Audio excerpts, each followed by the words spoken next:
Good afternoon. It's Friday, the 26th of April, 2024, just after 1 o'clock. Welcome to UK Column News. I'm your host, Mike Robinson. Joining me today is Ben Rubin and Debi Evans. Welcome to the programme, both.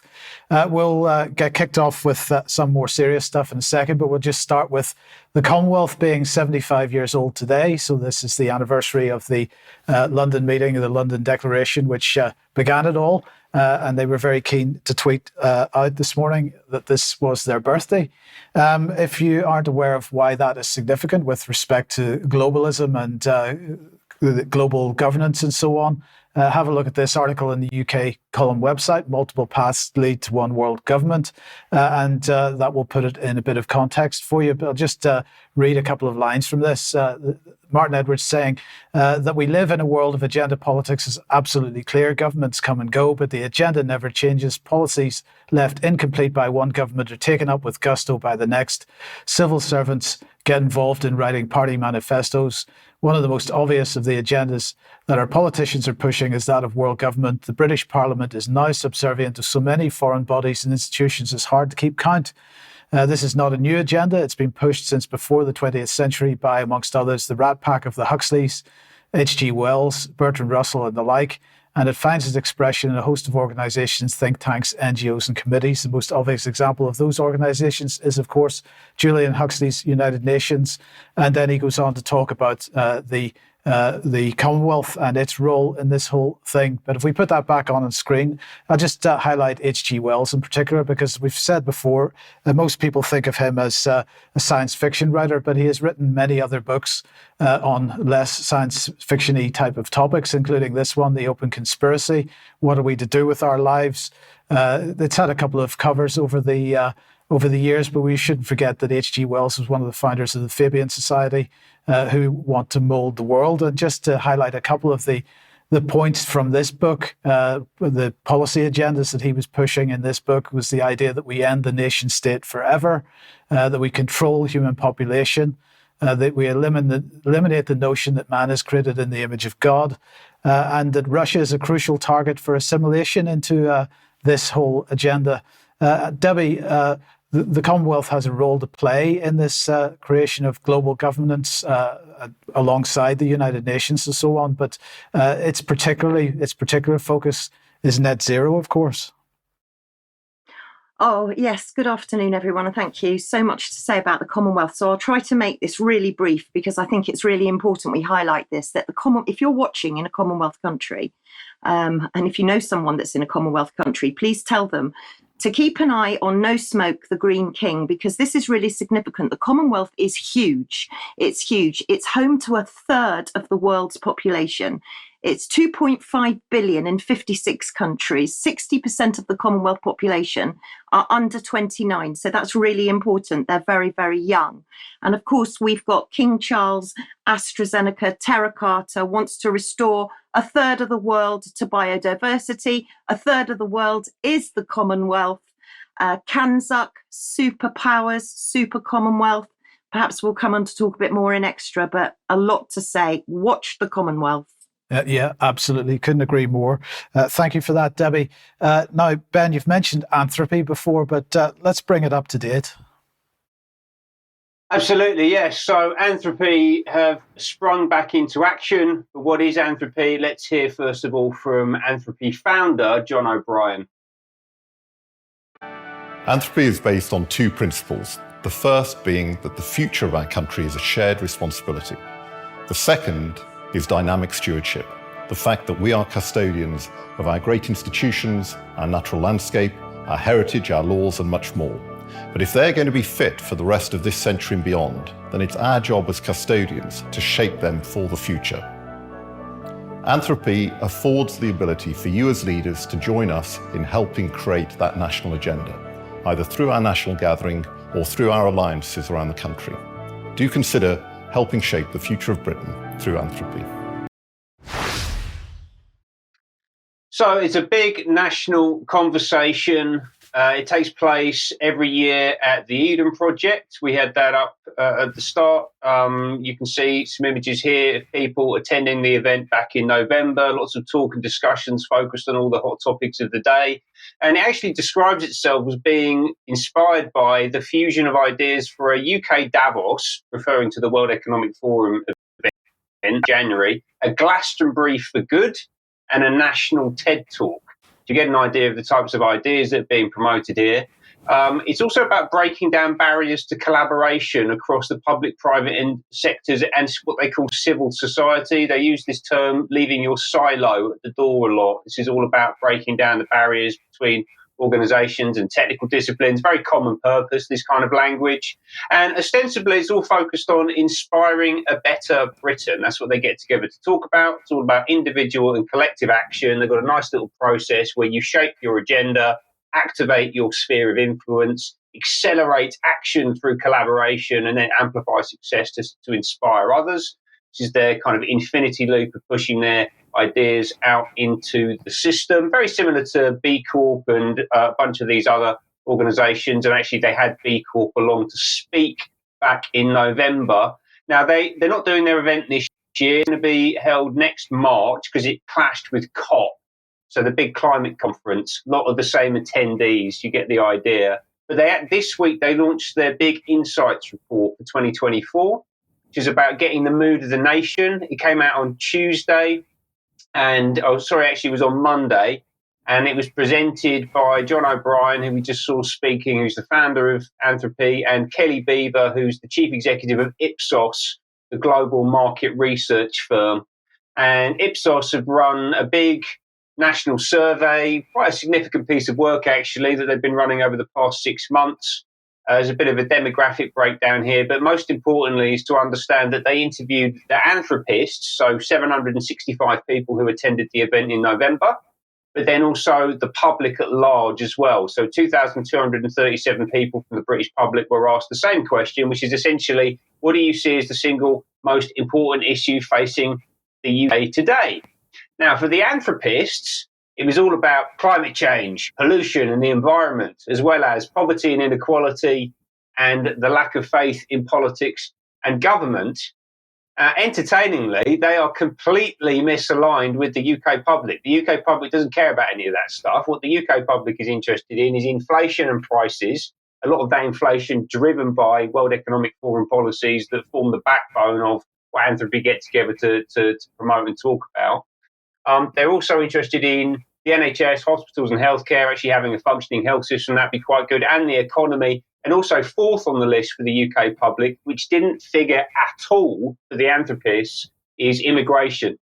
So there's a total misalignment between what these leaders who want to get together and talk about the future of the country are interested in and what everyone else is interested in, which the anthropists explain about as them having a more long-term and strategic view of the issues. It's got nothing to do with the fact that they are a completely different set of people to the British public, and actually their interests are completely misaligned. So despite that, they've actually set out and gone ahead and put forward these 8 key priorities for the Anthropy community to be promoting: children and young people, investment in public health services, economic prosperity, cross-sector collaboration, climate change and natural places, education reform, addressing inequality, political and electoral reform. All of that obviously sounds really cuddly and cozy and inoffensive, but when you dig into what they're promoting, it's basically all of the bad things that we talk about on the news here every single week, whether that's citizens' assemblies, pouring endless amounts of money into things like genomic engineering, whatever it might be. If it's a World Economic Forum policy, or if it's coming from places like the Blair Institute for Global Change, then it's going to figure in what Anthropy are promoting. It's all the same stuff. Now, they're building up the network across the UK. They want to expand their influence and accelerate adoption of their ideas. And I would imagine actually just probably go and meet some people who live outside the M25. That might be a good idea for this crowd. This was from the RSA event at the Royal Society of Arts on Monday, where they did the launch. So they've got a whole big plan for getting out across the country. Again, very similar to B Corp, but this is much more focused on the big mainstream corporations as opposed to small business. And why are we concerned about all of this? Because obviously they're getting together to talk about the future of the country, and they've got a real bright, optimistic vision for where we need to go to. But unfortunately, it's all backed by corporate interests. And so you can see here a list of their sponsors. I won't go through all of them because there's so many, but the ones that I'll just focus on are the founding partners of Anthropy, EY and Omnicom Group. Who are they, I hear you ask? Well, first of all, they're World Economic Forum partners. Yeah, so EY is a strategic partner of the World Economic Forum. Omnicom is also one of the top tier partners of the World Economic Forum. So they're intimately involved in the development and dissemination of policy for Klaus Schwab and his mates. What else do we know about EY? So EY's chief executive is on the steering board for the Council for Inclusive Capitalism, which is Linda Rothschild's philanthropic fund. Her big play around transforming the economic system. They also sit right at the heart of the public-private partnership in the UK. You can see here, this is the main EY LinkedIn page, basically boasting about the fact that they're facilitating the public-private marketplace, the fascist marketplace, and that they've had people like Jeremy Hunt, Oliver Dowd and Keir Starmer, Andy Burnham, and many other mainstream politicians coming through. EY also sponsored Tortoise Media, by the way. This is a recent development, who is a partner with the Rothschild Foundation, which we've talked about a lot over the past weeks. So they've got some interesting people surrounding them. Omnicom, another kettle of fish, big on the COVID contracts, actually. So they picked up 3 weeks before the lockdown was announced, a £119 million communications contract. So obviously the government pretty much knew what they were going to do. All of the decision-making, the prevarication that we heard about in the media, really that didn't exist. They'd already signed up the big ad agency. We took £120 million worth of money to come and propagandise us. And actually they then got another 320 million just over a year later in April 2021. So it's nearly half a billion in taxpayer money going to Omnicom. And John O'Brien, who is the founder of Anthropy, we just heard from, also worked at Omnicom while all that was going on. And actually, he's recently left to focus purely on Anthropy. But in his leaving address that he put out on his social media channels, he basically said, quite simply, if it hadn't been for Omnicom, Anthropy would not exist. So this is all very much tied to corporate interests, and as well as the uniparty interest. We talked a little bit about the public-private partnership. Well, at the end of last year, Anthropy received letters of recommendation from all three major party leaders in the UK, Sunak, Starmer and Ed Davey. Do you remember Ed Davey? The Lib Dems, what happened to them? We never hear about them anymore. Isn't that fascinating to see how that party's just died away? Who else have they got on board? So Andy Haldane from the RSA. So the event that they launched the report out was held at the RSA. Andy Haldane, former chief economist of the Bank of England, and he was also at the Connected Places Catapult and Restitch event. A bunch of these people just spend their lives going around to conferences, as far as I can tell, including this next guy here, Kamal Ahmed. You see the back of his head here. This is the only shot that they shared of him from the event. And Kamal Ahmed is very closely linked with the Tortoise Media editor, James Harding. He also runs the News Movement, which is a link to My Life, My Say, the UK youth charity trying to steal our elections I spoke about last week. And interestingly, Ahmed has just been appointed back to a senior position in mainstream news at The Telegraph, where he's going to be doing regular podcasting. So the Anthropy crowd are very much front and centre in the mainstream of media, politics, corporate interests and elsewhere. I'm really interested to see how this develops over the next 12 months. Yeah, and Ben, the potential common purpose. I mean, I'd really like to know what the relationship is with common purpose, because it is the same type of language, the same type of agenda. It's exactly the same type of language, 100%. Yeah, thank you for that. Debi, let's come over to you now. And vaccine injuries, and of course, it's not all rosy in the UK in general, but actually it's even worse in certain non-UK areas. It absolutely is, yes. And I think everybody watching will find this quite shocking, because the king and the globalists, and I say the king for a reason, we'll come to that in a second, but the king and the globalists are pushing 3, 4 huge agendas, but a couple of them, vaccinations, and another one, which is, of course, equality, diversity and inclusion. Isn't inclusion the buzzword at the moment? Well, many are finding themselves far from included. In fact, they're excluded. And I'm referring actually to the Channel Islands and to the Isle of Man. And it brings me on to BBC Guernsey, actually, because it's spring booster time. And shockingly, NHS England are reporting that 700,000 people in 1 week have signed up or been signed up for appointments. And in Guernsey and the Channel Islands, it's exactly the same.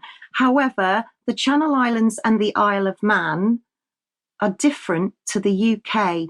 Now, I found a little bit of video just to explain how it's different to the UK. Have a little look at this. These islands are part of the British Isles, but are not considered part of the United Kingdom.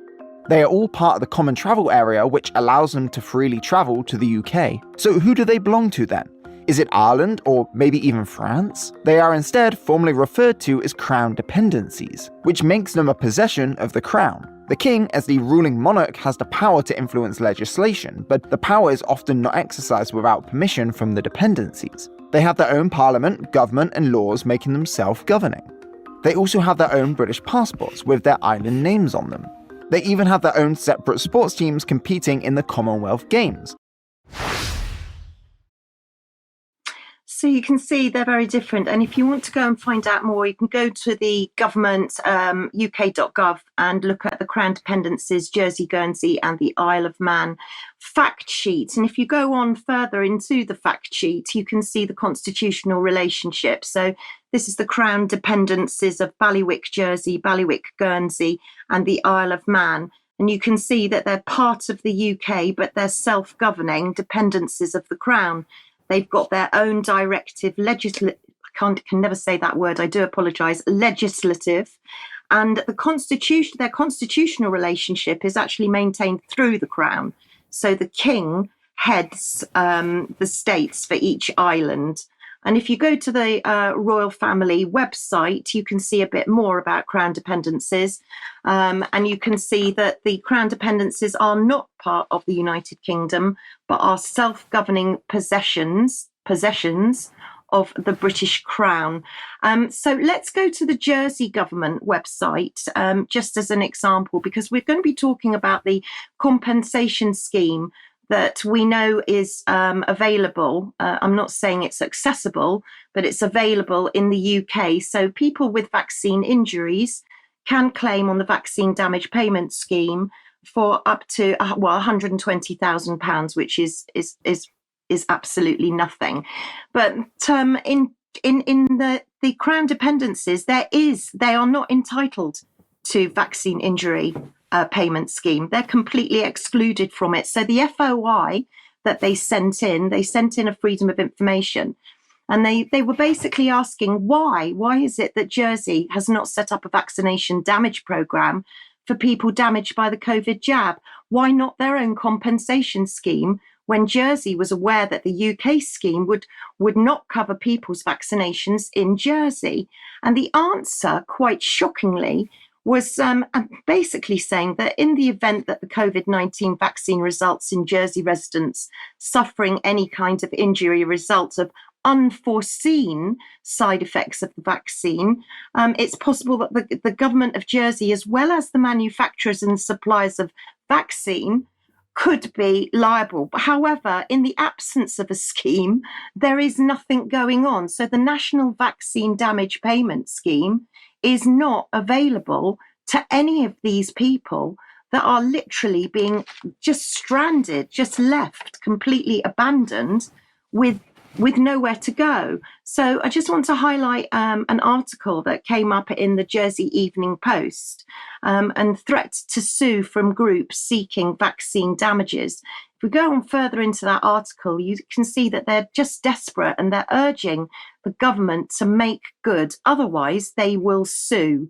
And Richard Renov's promise was, honestly, he reassured islanders apparently that yellow card schemes only records possible reactions. So far, 12 deaths have been recorded, as well as 839 adverse reactions. So, the situation is beyond awful. The yellow card scheme, they say, only reports possible reactions. So therefore, Jersey is currently currently not covered. Neither is Guernsey, and neither are the Isle of Man. But tonight, there's a very important live Zoom event at 7:00, and everyone watching is invited to participate. There are limited places, but there are still plenty of places. And this is to link up with Andrew Bridgen and a stellar panel of speakers, really. Professor Angus Dalgleish, Dr. Pierre Corey, phenomenal. But we're going to speak to Danny in a minute, who's leading the group. Danny Hervé, she's absolutely incredible, and she's organised this tonight because they are absolutely desperate. She herself is vaccine bereaved, and I was fortunate enough to catch up with her earlier today. Have a listen to what she said. People really can't believe that the Channel Islands have just been left like this without any kind of access to any support whatsoever. And it's really shocking, especially when you consider that, we were supplied all the vaccines from the UK government, yet because we're a Crown dependency, we've got no access to the vaccine damage payment scheme. So people have just been left completely out on their own and in the cold. It is shocking, really. Tell us, where are we up to today in the Channel Islands? What's going on? Okay, so in the Channel Islands at the moment, the last record was around 839 people who were adversely affected from the COVID vaccines, and 14 registered deaths by the MHRA yellow card scheme. Unfortunately, there's not as much visibility around the adverse events that we would like, but there are certainly a lot of people that are injured and they don't have access to any sort of support at all, which is the reason, that we're here today to talk about the event. And this is the event that we really want lots and lots of people to register for, don't we? So we're putting out a plea to everybody that's watching now. This event that's going on tonight at 7:00 on Zoom with Andrew Bridgen and a stellar lineup of speakers. How do we register for this? Where do people go to, Danny? So it is an amazing event. We've been very lucky to organise it in a very short period of time. And so there are a few spaces left. If people would like to participate or register, they can do. They can email the vibjsy@proton.me email account. They can do that. Or they can access a registration link in the Facebook or the Instagram account, which is under the same name, VIBJSY. And the link is also on our Twitter page. And it will be in the show notes later on and I think it was in the show notes on Wednesday's programme as well. If you want to get access to it right now, go to the UK Column website and have a look at Wednesday's news programme. Thank you very much for that, Debbie. Now let's move on to migration and the Rwanda Bill Act as it now is, because of course it's passed. Rwanda has been turned into a safe country as a result of legislation, and so we are going to start sending people over there. Last night on the Question Time programme on the BBC, British MP Chris Philp had this to say. Look, I think it's essential that we stop these boat crossings. There's a number of reasons. Firstly, they are dangerous. We saw 5 people dying earlier this week, including a young girl. Those aren't the first deaths. Secondly, these crossings are unnecessary because France is a safe country. Nobody needs to flee war in France. The people crossing are those who are able to pay people smugglers. They are almost entirely young men. And there are other people that we would want to welcome: families, children, people with vulnerabilities, people that come from more dangerous places, as we have done, welcoming people directly from Syria, Afghanistan and Ukraine, for example. So we do have to stop these boats, which are dangerous and unnecessary. Now, the question was, will the programme, the Rwanda plan, actually work? And there are 2 examples, 2 case studies that I can give in support of the hypothesis that it will act as a deterrent. So the first one that he gave was the Australia situation, and I just wanted to mention that because he's really been pretty disingenuous here in suggesting that Australia solved their problem of boat migration by doing what Britain is doing here. So in fact, what happened was that they set up, basically they had been shipping people to Papua New Guinea.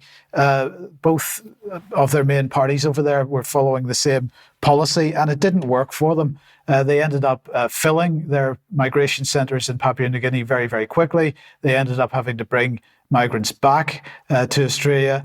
And the issue only changed whenever they changed their attack and they set up Operation Sovereign Borders.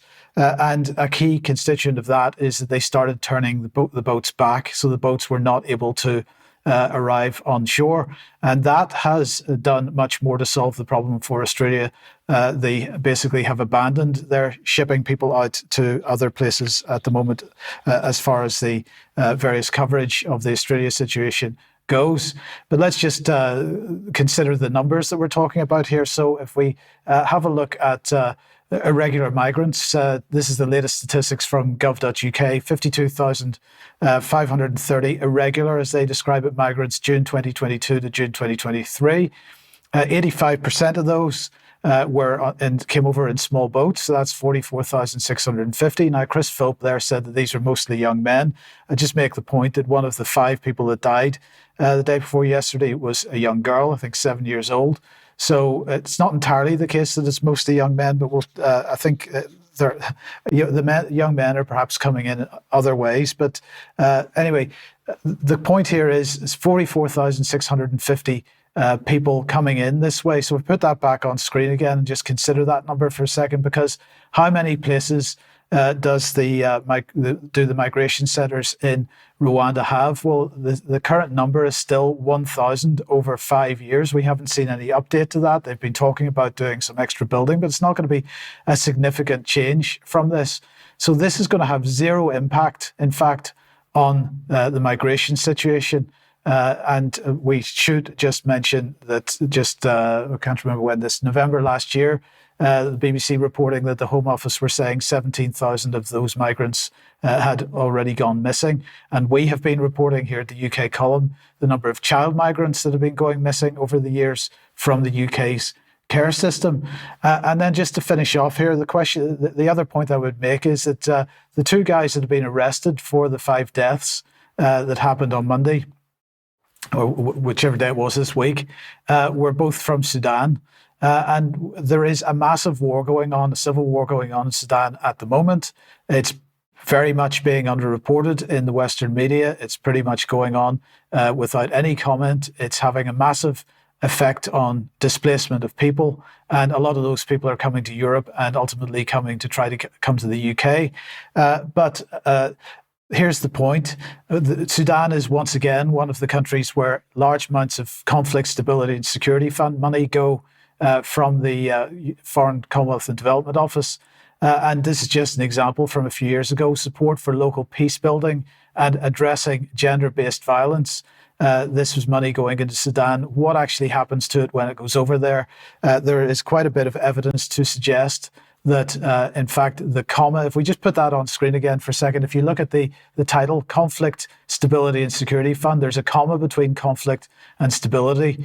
I would argue that the evidence demonstrates that actually that comma is inappropriate. This money is going to stabilize conflict and to secure conflict around the world, because that is what helps Britain's foreign policy agenda. And everywhere we see this money go, we see more conflict, not less. So that would be my final point in this. Ben, what are your thoughts on that, and what are your thoughts on the Rwanda situation?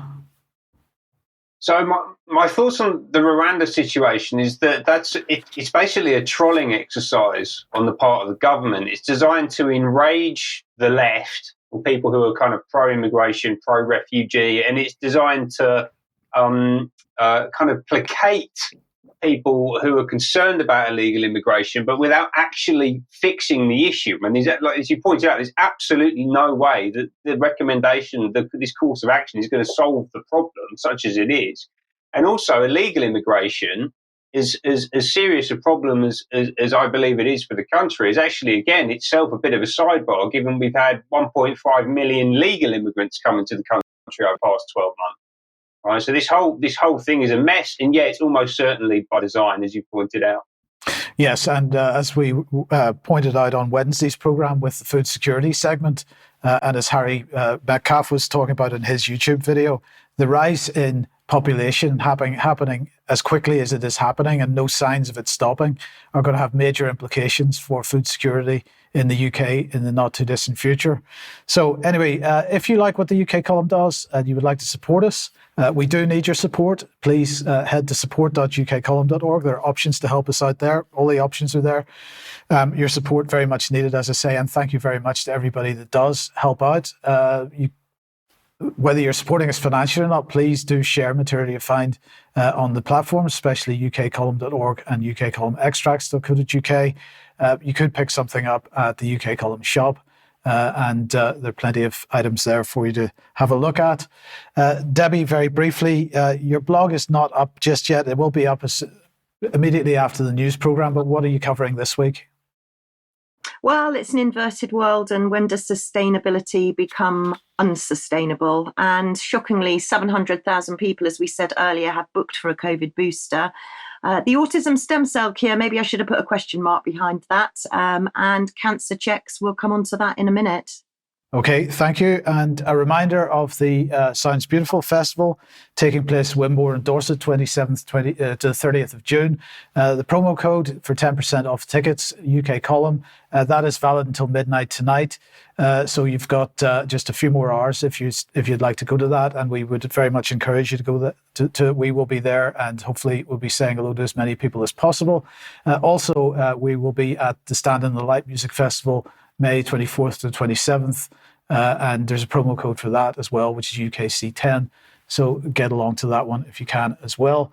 Now, where does that take us then? Charity's website traffic surges following Kate's cancer diagnosis. Debi, an update on this? Yeah, well, I just want to forget cancel culture for a minute. Let's look at cancer culture, shall we? Because cancer, turbo cancer, young people, cancer levels and their cases are exponentially rising. 1 in 2 of us get cancer. Since when? Hunting cancer has been coined now. And how many cancer tests have you guys received through the door? Bowel tests or texts asking you to go for cancer tests. And we mustn't forget that the cancer test originally came from a company called Grail, which was founded by Jeff Bezos and Bill Gates with a very small amount of money.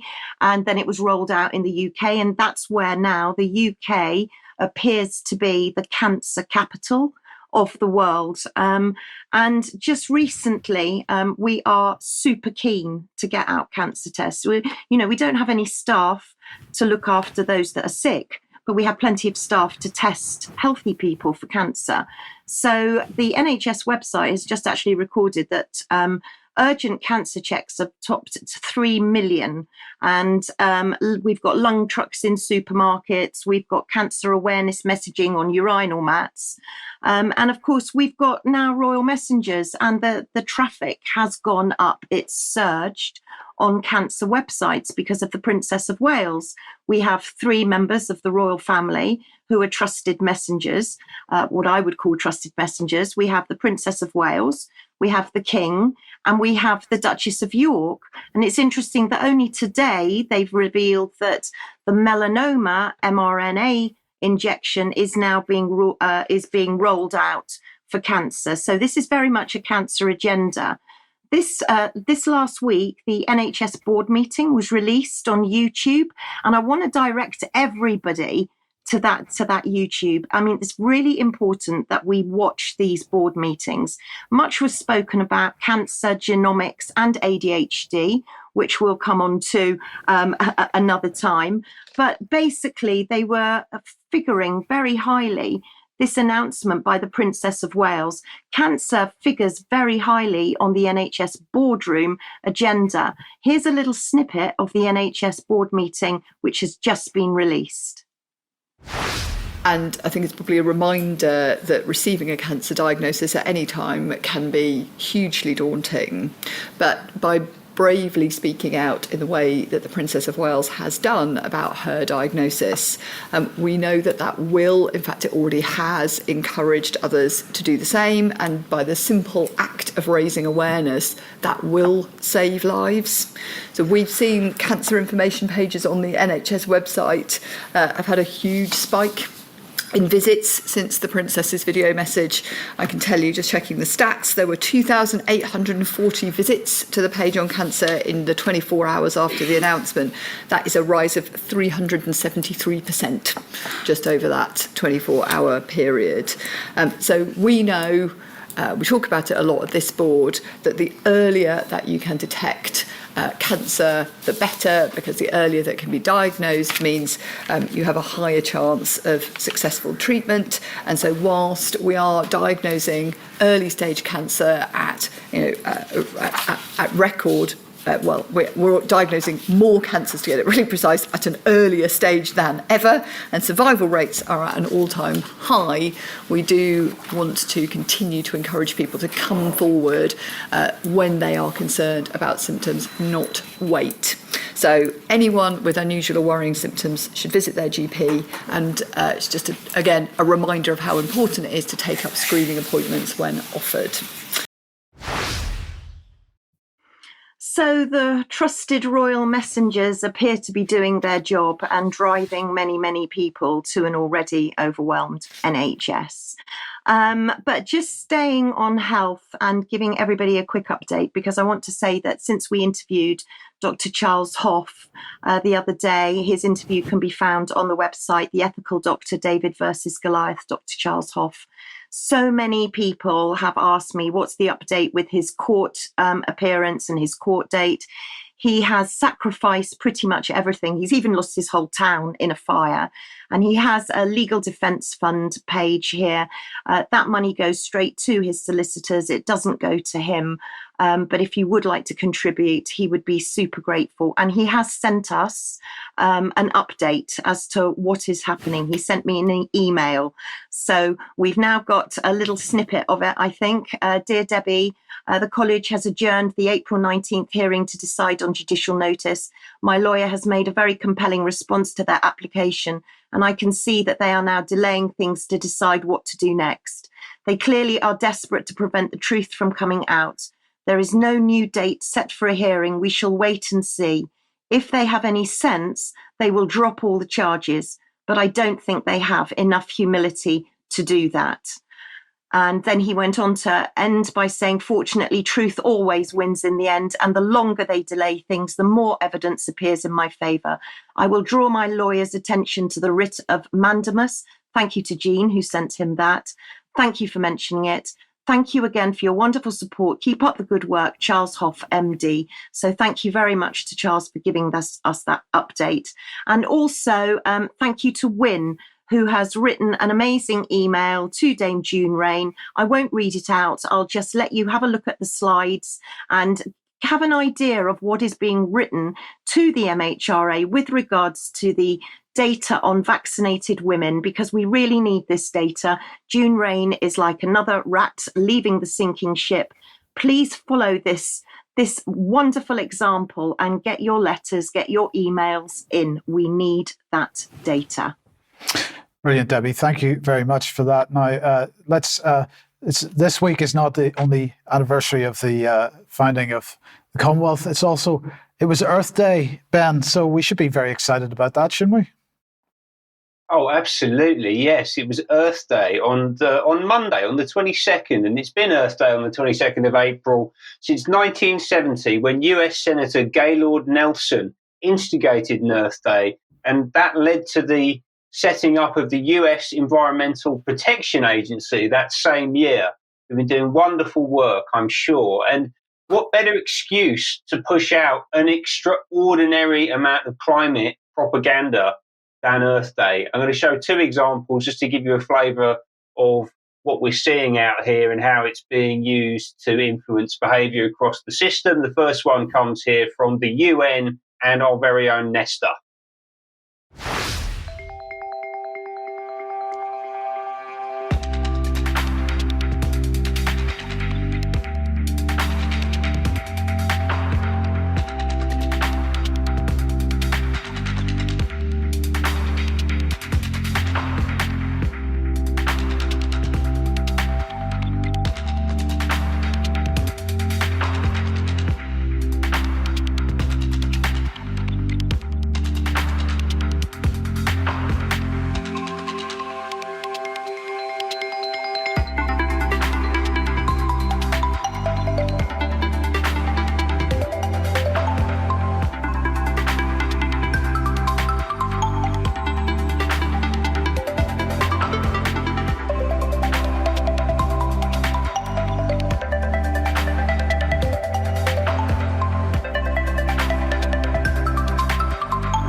So you can see it's not just about climate, it's also about justice, it's all about diversity, it's about getting marginalised folks into the decision-making process, it's about tapping into new types of funding, it's a top-down transformation of the entire system. That was a little video summarising a 60-page report from the United Nations Development Programme, which has accelerator labs in 115 countries, and is a partnership between them and Nesta, which is the National Endowment for Science and Technology and the Arts, is a UK government institution which owns the Behavioural Insights team, right? So that's where that stuff's coming from. That's very much focused on international audiences. But we got another example here. I said I had two examples. This second one from Futerra and BWorks, the Low Carbon Lifestyles Wheel. And Futerra was seeded by Nesta. Right, so this is another Nesta type organization. It's part of the same ecosystem, and they've developed the Action Wheel, which basically gives you a whole bunch of things that you can do, your organization can do, you can try and get other people to do in order to accelerate climate action. It's designed for use by internal teams inside organizations, entrepreneurs, new product developers, branding and marketing teams, the C-suite. Absolutely everyone should get their hands on this, and it spells out the benefits, whether those are functional, emotional, or social benefits to taking climate action.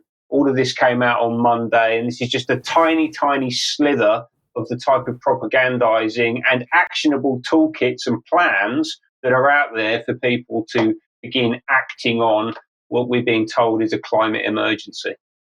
Yes, indeed. Okay, thank you, Ben.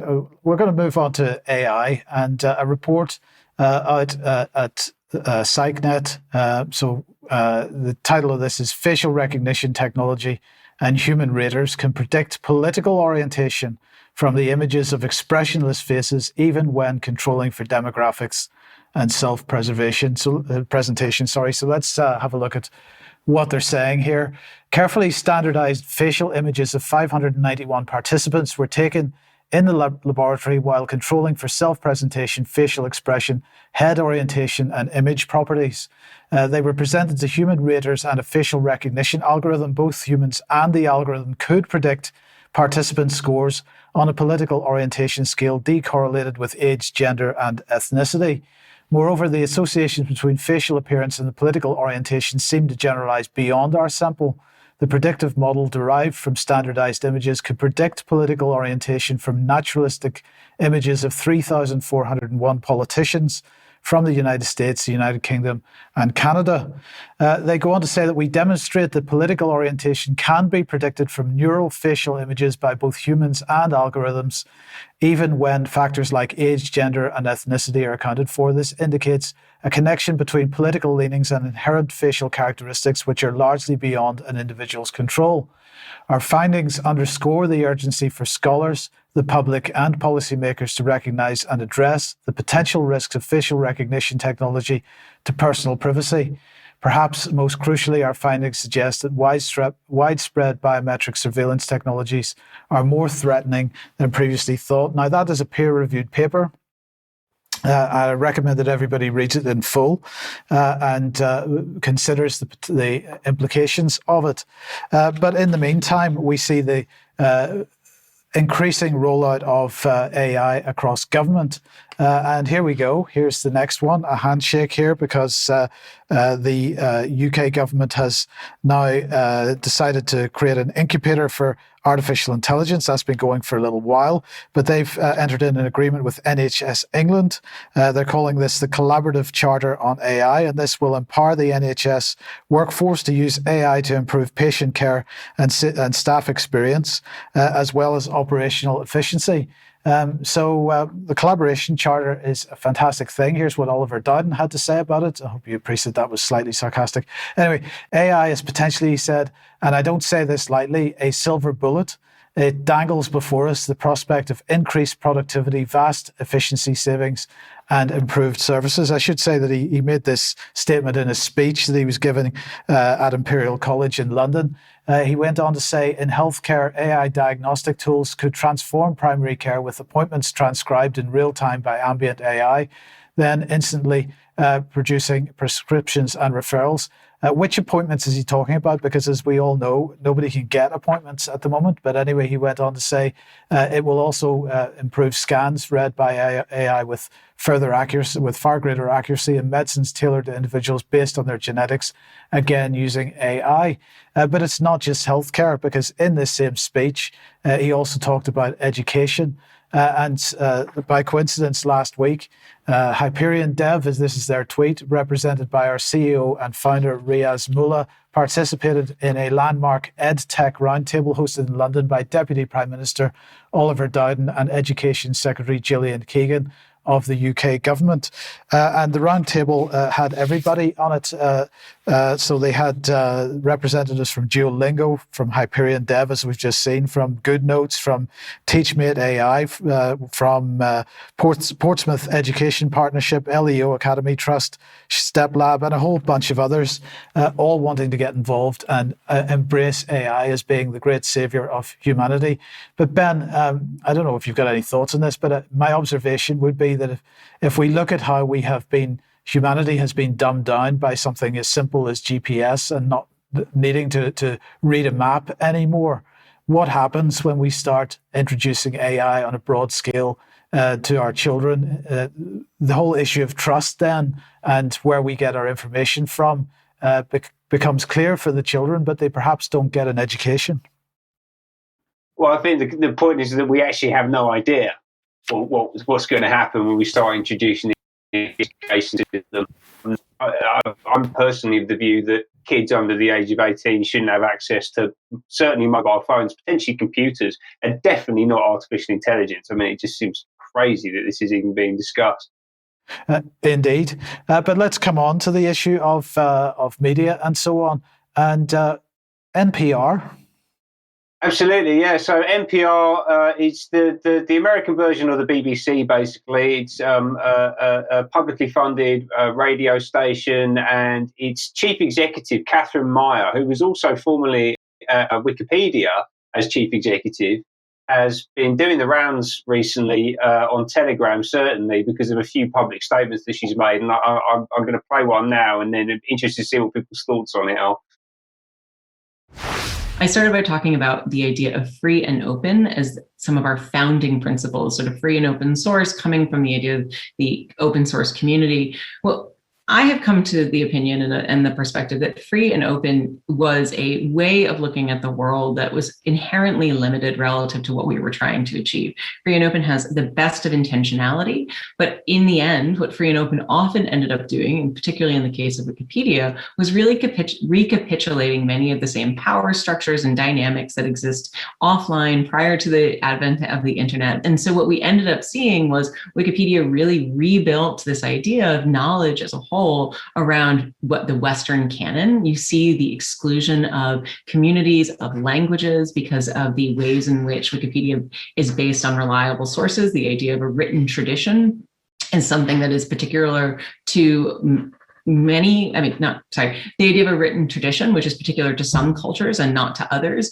The ways in which we ascribe notability often really comes from sort of this white male Westernized construct around who matters in societies and who is elevated in whose voices. And so some of these ideas of sort of this radical openness really did not end up living into the intentionality of what openness can be. So the first thing is, I don't know what intentionality is, but she really likes it. And it seems to be one of these academic terms that gets used by progressive liberal women in particular. That was really striking to me, right? So this is a woman who has an extraordinary amount of power as it relates to public discourse and the shaping of public opinion. And she thinks that free speech, free and open access to the internet is perpetuating historical inconsistencies or inadequacies with our system. She thinks that it's her job essentially, as part of her intentionality, is to remodel society on the internet. It's a really remarkable statement that she's made there. I don't know what you think about it, Mike. Well, she's talking about a ministry of truth, isn't she? She's talking about having the power to change history. I'm just going to say, Ben, as I can't remember the book, but H.G. Wells, we were talking about H.G. Wells earlier in the program. H.G. Wells wrote a whole swathe of books on global governance and how he wanted to shape the world and all this kind of stuff. And in one of the other books, the key feature that the key agenda item that he was attempting to encourage us to have was a global encyclopedia.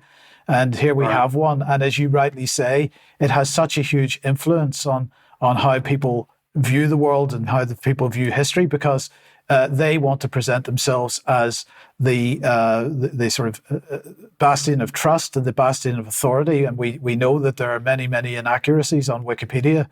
But if that becomes the foundation of trusted information in the world, well, we can see how somebody that has, what was the word, an intentionality, may intend that our views are changed on certain topics, or our memories of what happened in the past are amended over time.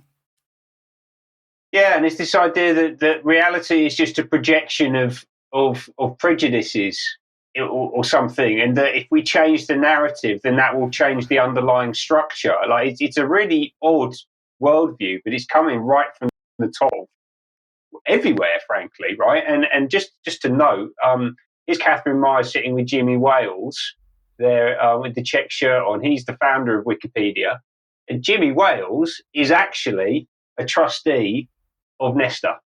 Yeah, so the people who own the behavioural insights team, the people that did that big UN report we just talked about, who are in the thick of all of this global discussion, pushing this progressive narrative right in at the top level at Wikipedia, which is one of the main online news information sources. Yes, indeed. Well, Ben, I'd be interested to get your thoughts on this, because good news, everyone. There's a new organization fighting disinformation in the world. It's called the American Sunlight Project. This is the header image from their website. It's fantastic. In a world clouded by disinformation, we're on a mission to bring clarity, is what they say. So I wonder who's behind that. Well, it's none other than Nina Jankowicz, Biden's Homeland Security disinformation czar, as she was until she lost the job 5 minutes after she got it, because she was just so unbelievably fascistic in her approach that nobody was prepared to accept it. We should never forget her little video, which Stephanie banned me from playing again today. So everybody, please send Stephanie a thank you message by email or something for making sure that you didn't have to put up with her singing that silly tune again. But this is what she has to say about this whole thing. The campaign against counter-disinformation work is the greatest threat to freedom of expression and the academic integrity since the McCarthy era. Ben, I don't know what you think about that, but it seems to me that what she represents is McCarthyism. Yeah, they have absolutely no self-awareness or sense of irony, these people. It's kind of staggering, actually. I wonder if she's ever actually sat down to think about how absurd it is that she denied the existence of the Hunter Biden laptop in the run-up to the 2020 presidential election. She was one of the people out there saying, this is Russian disinformation, we can't possibly listen to this. She was completely wrong. And yet, apparently she's still presenting herself as some kind of bastion of truth. She should probably go and hang around with Catherine Meyer from NPR. In fact, they almost certainly got each other on speed dial. So, yeah, this is what we're up against. Yes, the comment in the chat box, by the way, is that Stephanie has saved Friday again. So let's bring Nina back on screen. And this is what she finished off by saying: disinformation knows no political party. Its ultimate victim is our democracy. Whose democracy? Your democracy? Because I don't think you represent democracy, Nina. Anyway, and another person that's involved in this is, there are a number of people involved in it. The advisory board has Katie Harbath, who's former Facebook executive, Emily Holm, former National Security Council, U.S. National Security Council official, Inika Bushevitz, is the Gay Advocacy Group Movement Advancement Project representative, and on screen here, Benjamin Vitas is the what is described as the left-wing Brookings Institution. He was once called the Bard of the Deep State. So anyway, it's a nice combination they've got there. But coming back to the UK very briefly, I just mentioned that the Ofcom has published their their guide on the research that they're doing for online safety work. And they very much do feature misinformation in that, because they say that that's one of the most prevalent potential harms encountered by both adults and children online. And they're particularly interested in emerging tactics, techniques, and procedures for disinformation campaigns and any emerging actors. They're also interested in the prevalence of mis or disinformation and its correlation with significant moments and events, such as political developments or humanitarian crises, and the means by which online locations become associated with mis or disinformation over time. So we will talk more about their research in due course, but just a final reminder that they are continuing to ask for views on implementing the Online Safety Act and specifically additional duties for categorized online services. You'll notice that one of the categories, category 1 online services, that'd be Twitter, Facebook, these types of large social media platforms, are required to protect, under the guidelines so far, to protect news publishers and journalistic content and any content which is viewed as being of democratic importance. So that type of content, as long as it comes from a mainstream media source or a recognized news publisher source, is protected. And anything anybody else says, whether it's evidenced or not, is likely to be taken down. So we will keep you posted on this as we go. But Debi, we have an and finally here, and we'll just leave with this particular one. It's got, well, you describe it. I thought this was rather lovely. The youth may walk fast, but it's elders who know the road. And we do, don't we? Experience counts for a lot, life's experiences. Well, that's true. We have a little bit more time. So we also had a trigger warning.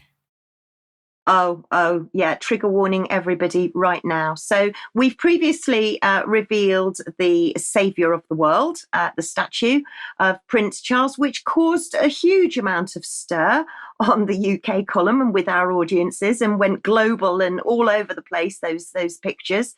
But I've got something else to show you. I'm probably not going to say anything about it until you watch it, and then you might want to make a comment. And I'm sure we'll be talking about this next clip in Extra. Sculptor Egon Chosa is putting the finishing touches on a statue of former British Prime Minister Tony Blair. Here in Kosovo, Chosa and other ethnic Albanians idolize the British politician. National records indicate more than 10 people are named Tony Blair, Tony, or Blair.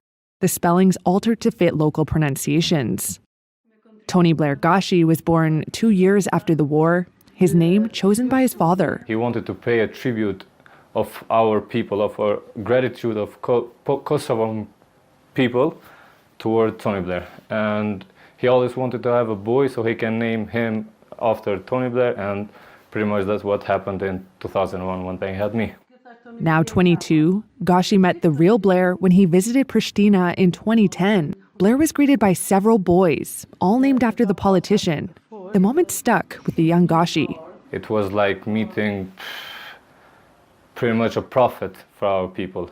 The life-size clay statue of Blair will be cast in bronze and placed on Blair Boulevard in the eastern town of Ferizaj.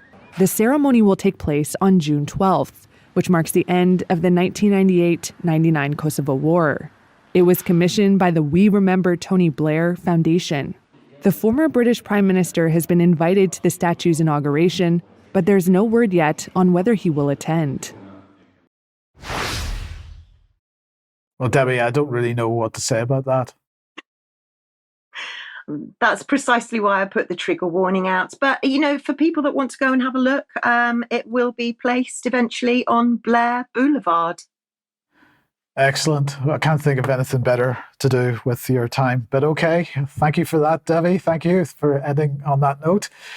We do have to leave it there for today. Undoubtedly, we will have more to say in Extra. Ben is clearly queuing up for quite a few comments. If you are a UK column member, join us for Extra in a few minutes. Just stay on the stream here. Otherwise, we'll be back at 1 p.m. on Monday, as usual, for more news. Hope you have a great weekend, and we'll see you then. Bye-bye.